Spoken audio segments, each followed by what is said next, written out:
नमस्कार, मी भाऊ तोरसेकर. तुम्ही बघत आहात प्रतिपक्ष. मित्रांनो, काल म्हणजे 11 तारीख, मला वाटतं 11 ऑक्टोबरला जे काय नाटक मुंबई नजीकच्या ठाणे शहराच्या उपनगरात म्हणजे मुंब्रा भागात घडलं, ते बघून हसावं की रडावं हे मला कळत नव्हतं. अर्थात अनेकांनी उद्धव ठाकरे यांची त्यासाठी टिंगल केली, किंबहुना आपली टिंगल व्हावी यासाठी उद्धव ठाकरे आजकाल कमालीचे प्रयत्नशील असतात असंही वाटतं. कारण ती जी काय शाखा शिंदे यांच्या शिवसेनेने बळकावली असा उद्धव ठाकरे यांचा दावा आहे. त्यांचं जे वकीलपत्र घेतलेलं मुखपत्र आहे त्या सामनाचा दावा आहे आणि त्यामुळे खुद्द पक्षप्रमुख हे मुंब्र्याला जाऊन ती शाखा आता परत ताब्यात घेणार, बळकावलेल्या शिवसेना शाखेला शिंदे गटाच्या तावडीतून मुक्त करणार आणि छाताडावर चढून वगैरे वगैरे वगैरे अशी मोठी पल्लेदार ऐतिहासिक पूर्वीच्या नाटकात जशी वाक्य असायची तशी वाक्य सामनामध्ये लिहिली होती. त्यामुळे काहीतरी भयंकर होणार असं एक चित्र रंगवलं गेलं आणि एक नाट्य पण रंगवण्यात आलं. तेव्हा अशा वेळेला काहीतरी गडबड होण्याची भीती आहे, म्हणून पोलीससुद्धा आधीपासून बंदोबस्त लावतात. खरोखरच त्या बळकावलेल्या शिवसेना शाखेला शिंदे गटाच्या तावडीतून मुक्त करायचं असतं तर शिवसेना आपल्या ओरिजिनल स्टाईलनुसार तिथे घुसली असती आणि त्यांनी तिथे जे कोण शिंदे गटाचे लोक बसलेले असतील, शिंदे यांच्या पक्षाचे लोक बसलेले असतील, त्यांना हुसकून बाहेर केलं असतं आणि आपलं तिथे प्राणप्रतिष्ठा करून घेतली असती. पण असं काही केलं नाही. ज्या अर्थी सामनामध्ये अग्रलेख लिहून आणि बातम्या रंगवून किंवा रोज सकाळी 9 वाजता पत्रकार परिषदा घेऊन टी व्हीच्या कॅमेऱ्यासमोर दमदाटी करण्यात आली, त्याचा अर्थच क्लिअर होता की आपली डाळ शिजणार नाही याची उद्धव ठाकरे यांना त्यांच्या पक्षाचा जो गट आहे त्याला खात्री होती. म्हणून सामनामध्ये आधीच बोभाटा करून तिथे पोलिसांनी बॅरिकेड्स लावावे, त्या शाखेपर्यंत आपल्याला किंवा आपल्या पाठीराख्यांना जाण्यापासून पोलिसांनी प्रतिबंध करावा, म्हणून हा बोभाटा करण्यात आला होता. मी ते बघितलं. टी व्हीच्या बातम्यांमध्ये उद्धव ठाकरे पोहोचलेले नव्हते, तेव्हा उद्धव ठाकरे यांचे महान कायदे पंडित सल्लागार अनिल परब तिथल्या 2 पोलीस अधिकाऱ्यांना दमदाटी करत होते की तुम्ही आम्हाला शब्द दिला होता त्या शब्दाचं पालन करा. आम्ही आत्तासुद्धा शब्द देतो की आमचे पक्षप्रमुख आणि आम्ही 5 त्यांचे सहकारी हे शाखेपर्यंत जाऊ, कुठलीही गडबड होणार नाही, तुमचं पोलीस पथक आमच्याबरोबर असेल, आम्ही तिथे जाऊन पाहणी करू आणि परत येऊ, कुठलीही गडबड होणार नाही, आम्ही तुम्ही आधी शब्द दिला होतात, आम्ही आता शब्द देतो वगैरे वगैरे. पांडित्य, अनिल परबांचं हे पांडित्य आणि कायदेशीर पांडित्य हे कायम तोंडघशी पडले, तरी उद्धव ठाकरे यांचा जो तोंडघशी पडण्याचा उत्साह आहे तो तिथेच लक्षात येत होता की एक तर ते सामनामधून बोभाटा करून बसले आणि दुसरं पोलिसांची कायदेशीर हुज्जत करायला त्यांनी आपल्या महान कायदे पंडितांना पुढे केलेलं होतं. ज्यांना आपलीच केस कोर्टात उभं राहून लढवता येत नाही, त्याच्यासाठी वकील पुढे करावा लागतो. त्या अनिल परबांचं तो सगळा पोलीस अधिकाऱ्यांशी चाललेला युक्तिवाद बघून हसू येत होतं की तुम्ही शब्द दिला आहे, सकाळपासून तुमच्याशी आम्ही बोलून झालेलं आहे, तुम्ही मान्य केलेलं आहे, आता तुम्ही शब्द फिरू. अरे काय खोळ्यासारखं बोलत आहे. याला शिवसेना म्हणतात का? याला शिवसेना म्हणतात का? 99 साली भुजबळ पहिल्यांदा गृहमंत्री झाले आणि त्यांनी बाळासाहेबांची जुनी फाईल उकरून त्यांच्या अटकेचा फतवा काढला. तेव्हा 12 का 10 दिवस मुंबईचा कमिशनरसुद्धा कलानगरच्या गेटपर्यंत जाण्याची हिंमत करत नव्हता. अशी शिवसेना आज काय करते? तुम्ही शब्द दिला होता तो पाळा, आम्ही शब्द देतो ते मान्य करा, त्याच्यावर विश्वास ठेवा. ही बाळासाहेबांची शिवसेना आहे.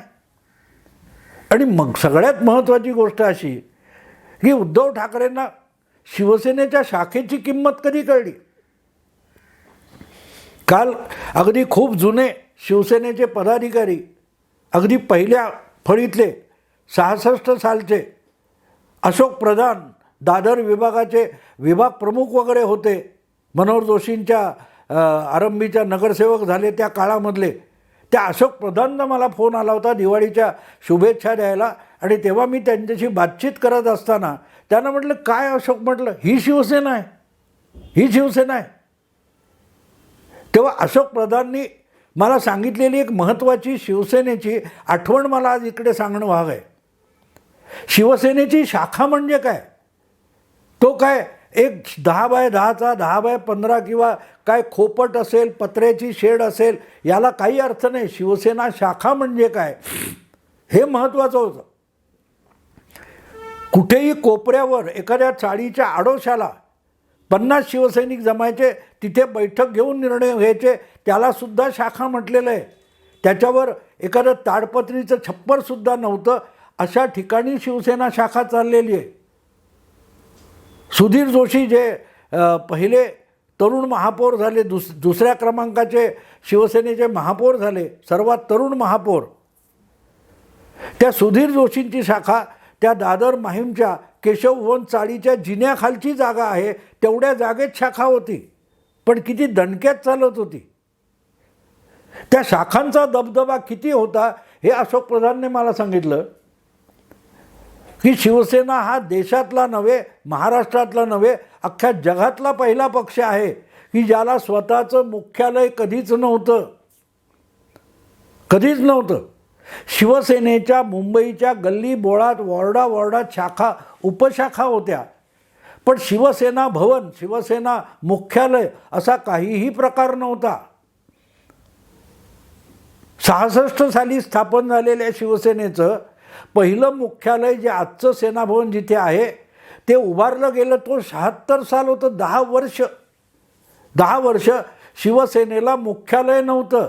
शिवसेनेच्या आधी कामगार सेनेचं मुख्यालय हे पोर्तुगीजच्यातला त्या अमरिंद मंडळाच्या बाजूला पेट्रोल पंप आहे, त्याच्या बाजूला एक बैठी चाळ होती, जिथे मला वाटते त्या काळामध्ये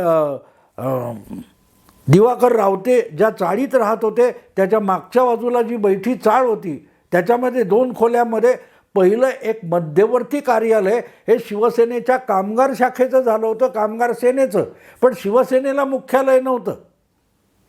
शिवसेना ही शाखेमध्ये पसरलेली होती. अशा कुठल्या शाखेत किती वेळा उद्धव ठाकरे पक्षप्रमुख झाल्यापासून गेले, आज तर खेडोपाडी आहेत, पण त्या काळामध्ये मुंबई आणि ठाणे एवढ्याच भागामध्ये शिवसेनेच्या शाखा होत्या. पण अशा हजारो शिवसेना शाखा आहेत, त्यापैकी किती शाखांमध्ये यापूर्वी 1000 शाखांना तरी गेल्या 20-25 वर्षात उद्धव ठाकरेंनी कधी भेट दिली होती का? नाही. पण शाखा प्रमुख, उपशाखा प्रमुख, विभाग प्रमुख ही बाळासाहेबांची ताकद होती आणि म्हणून ती अल्टिमेटली शिवसेनेची ताकद होती. त्याकडे उद्धव ठाकरेंनी इतकी पाठ फिरवली की क्वचितच कधीतरी मुहूर्त सापडला तर सेना भवनात जायचं, नाहीतर मातोश्रीवर बंद दाराआड बसायचं. बंद दाराआड शब्द घ्यायचे, वचनं घ्यायची, पण कार्यकर्त्यांना सुद्धा भेटायचं नाही. ना शिशिर शिंदे गेले सोडून, ना नीलम गोरे गेल्या, यांना तरी भेटले होते उद्धव ठाकरे काल परवा. आज ते शाखा वाचवायला निघाले तेव्हा मला गंमत वाटली मित्रांनो, गंमत वाटली की आत्ता उद्धव ठाकरेंना शाखेची महत्ता कळली. तिकडे अगदी एक शाखा वाचवायला उद्धव ठाकरे पोहोचले, एक शाखा वाचवायला. तुम्हाला शाखा वाचवणं आणि टिकवणं आवश्यक वाटलं असतं तर आज जी एकूणच शिवसेना नावाच्या मूळ पक्षाची दुर्दशा आणि दुभंग झालेला आहे तो घडलाच नसता. मातोश्रीत जमणाऱ्या एका गोतावळा आणि कोंडाळ्या पलीकडे एक शिवसेना प्रचंड पसरलेली, विस्तारलेली होती. याकडे उद्धव ठाकरेंनी कधी वळून बघितलं नाही. निवडून आलेले आणि जे काही खोके जमा करणारे पदाधिकारी किंवा नगरसेवक आणि आमदार, या पलीकडे जे शिवसेना उद्धव ठाकरेंना कधी कळली नाही, ओळखता आली नाही, दिसली तर बघता आली नाही. त्यामुळे शिवसेनेची ही अवस्था झाली आहे. आणि इतकी दुर्दशा झाल्यानंतर उद्धव ठाकरेंना पहिल्यांदा कळलं की शाखा महत्त्वाची असते. ती मुंबईतली असो, मुंब्र्याची असो, कल्याणची असो, ठाण्याची असो. आणि तिथे जाऊन दिवे काय पाजळले, काय दिवे पाजळले. जे काय पोलिसांनी अडवल्यानंतर हार्डली 10-15 मिनटामध्ये गाशा गुंडाळून गाडीत बसून परत मातोश्रीच्या दिशेने उद्धव ठाकरे निघाले. त्याच्या आधी त्यांनी मोठी धमकावणारी भाषा काय वापरली. अरे ह्या असल्या फुसक्यांना बघायला आणि त्यांच्याशी तोंड द्यायला ठाण्यातले शिवसैनिक पुरेसे आहेत. अरे तुम्ही कृती काय करताय आणि बोलताय काय. ठाण्यातले शिवसेनेचे किंवा उद्धवनिष्ठ शिवसैनिक जर मुंब्र्यातली शाखा वाचवण्यासाठी समर्थ असते आणि पुरे पडणार असते तर आपला सगळा मातोश्रीतला गोतावळा घेऊन मुंब्र्याच्या त्या शाखेपर्यंत उद्धव ठाकरे यांना येण्याची परिस्थिती झाली नसती.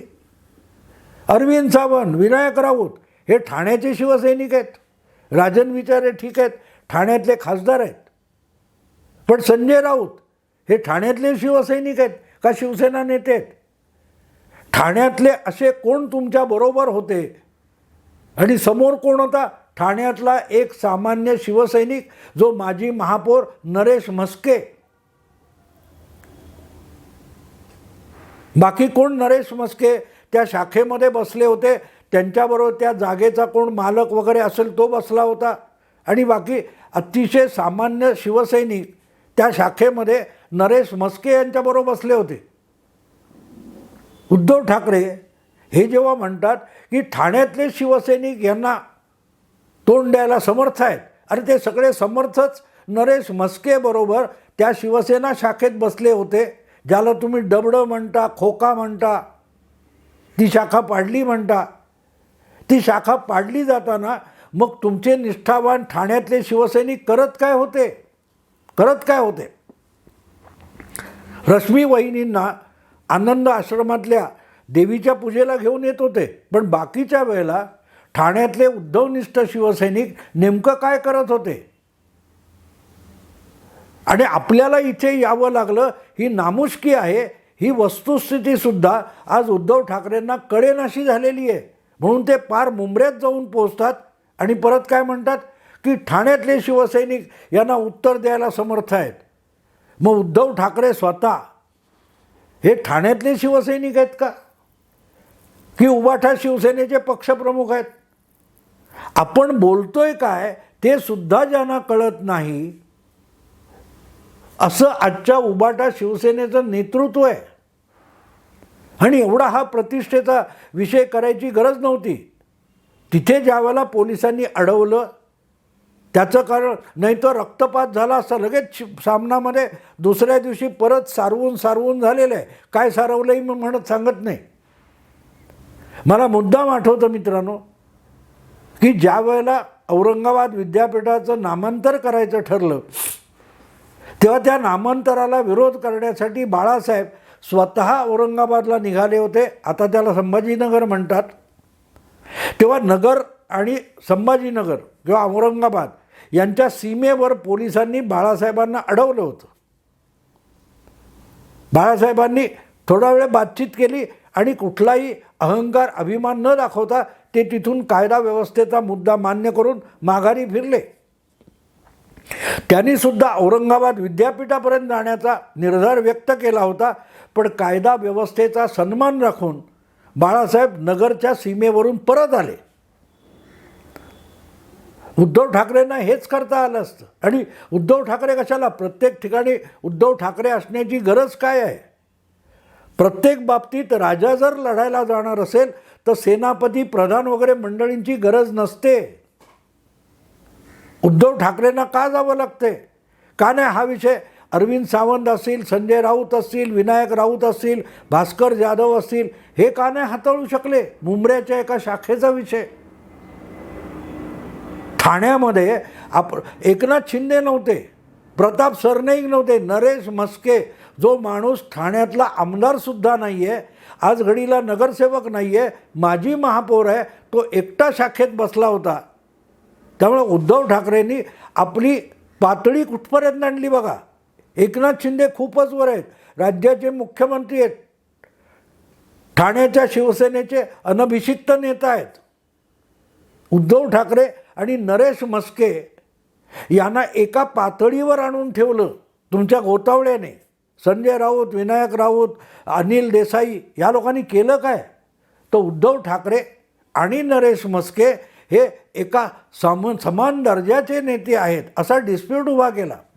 आणि एवढं करूनसुद्धा नरेश म्हस्केंच्या नाकावर टिच्चून त्या शाखेपर्यंत पोहोचण्याची हिंमत या मर्दाला दाखवता आली नाही. जे मर्द मर्द मर्द हा शब्द सातत्याने वापरतात पण आपला उपमर्द करून घेतात आणि उपरती झाली की माघारी फिरतात. 15-20 मिनटं जे काय भाषण. आणि आज काय परिस्थिती आहे की ठाण्यात शिवसेनेशी, ओरिजिनल शिवसेनेशी टक्कर द्यायला उभा राहिलेला शरद पवारांचा पठ्ठ्या जितेंद्र आव्हाड घोषणा देत होता. काय घोषणा देत होता? उद्धव ठाकरे आगे बढो, हम तुम्हारे साथ है. ठाण्यातली शिवसेना आनंद दिघे यांच्यानंतर संपवण्यासाठी कंबर कसून उभा राहिलेला शरद पवारांचा पठ्ठ्या हा उद्धव ठाकरे आगे बढो म्हणतो. यापेक्षा उद्धव ठाकरे यांनी ठाण्यामध्ये आपली टिंगल करून घेण्याचं बाकी काय राहिलं हा प्रश्न पडतो मित्रांनो. एक तर त्यांनी सेना भवन विसरले ते आणि पहिल्यांदा त्यांना एक शाखा वाचवावी असं वाटलं. आणि किती शाखा वाचवणार आहेत? कुठे कुठे शाखा वाचवायला जाणार आहेत? मला त्या 3 का 4 जुलैला भुजबळ बोलले होते शरद पवारांना, ते आठवलं होतं. कुठे कुठे खुलासाच्या सभा घेणार आहात, कुठे कुठे आरोपासाठी सभा घ्यायला जाणार आहात असा खुला सवाल छगन भुजबळांनी शरद पवारांना विचारला होता. आठवतं? ती परिस्थिती आज उद्धव ठाकरेंवर आलेली आहे. मुख्यमंत्री होण्याच्या नादामध्ये शिवसेना बुडवून झाली. आता ते शाखा वाचवायला निघालेत. कारण शिवसेना भवन म्हणजे शाखा नाही. मातोश्रीवर पाया पडायला येणारी माणसं म्हणजे शाखा नाही, शिवसेना नाही. याचा साक्षात्कार होतो असं म्हणायचं की कोणीतरी येतोय आणि हरभऱ्याच्या झाडावर चढवतोय आणि हे परत परत हरभऱ्याच्या झाडावर चढतात आणि आपला कपाळ मोक्ष करून घेतात, स्वतःला हास्यास्पद करून घेतात. या पलीकडे काही आहे का? अरे शिवसेना कधी काही उघडपणे करत नाही. शिवसेना जी बाळासाहेबांची होती ती काय करून गेली ह्याचा सुद्धा पत्ता लागायचा नाही. बाबरी पाडली गेली ती शिवसैनिकांनी पाडली, त्याची जबाबदारी बाळासाहेबांनी नाकारली नाही. पण बोलताना बाळासाहेब काय वाक्य बोलले होते आठवा, त्यांनाही माहिती नव्हतं. ते म्हणाले मला कल्पना नाही आहे, पण खरोखरच बाबरी शिवसैनिकांनी पाडली असेल तर त्याचा मला अभिमान आहे.